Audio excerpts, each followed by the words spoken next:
नमस्कार दोस्तों, आज हम द 48 लॉज ऑफ पावर की एक महत्वपूर्ण सीख लॉ 13 को समझेंगे। जब मदद मांगो तो लोगों के स्वार्थ को अपील करो, उनकी दया या कृतज्ञता को नहीं। पावर के खेल में एक कड़वा लेकिन सच्चा नियम है, लोग सबसे पहले अपने स्वार्थ से प्रेरित होते हैं। उन्हें आपकी ज़रूरत, आपकी परेशानी या आपके पुराने एहसानों से उतना फर्क नहीं पड़ता जितना उनके खुद के फ़ायदे से पड़ता है।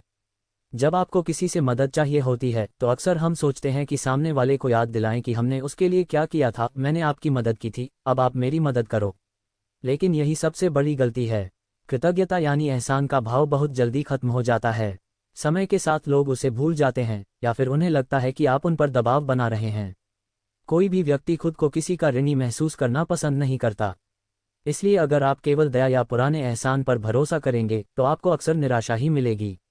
इसकी जगह लॉ 13 हमें सिखाता है कि हमें लोगों के स्वार्थ को समझना चाहिए।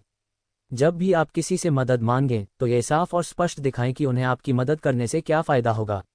अब इसे एक भारतीय उदाहरण से समझते हैं। मान लीजिए आप एक छोटे बिजनेस के मालिक हैं और आपको अपने प्रोडक्ट को मार्केट में बढ़ाना है। आप एक बड़े दुकानदार या डिस्ट्रीब्यूटर के पास जाते हैं।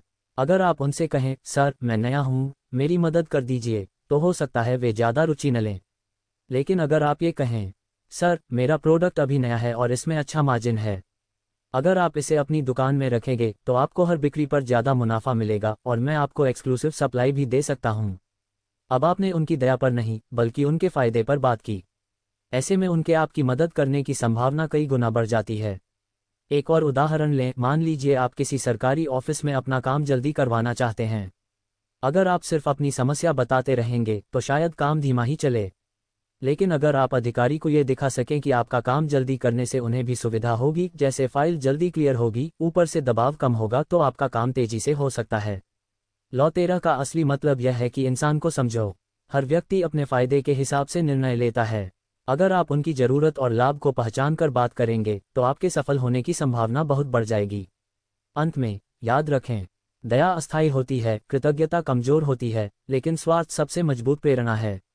इसलिए अगली बार जब आप किसी से मदद मांगें तो यह मत सोचिए कि वह मेरी मदद क्यों करेगा, बल्कि यह सोचिए मेरी मदद करने में उसका क्या फ़ायदा है। धन्यवाद।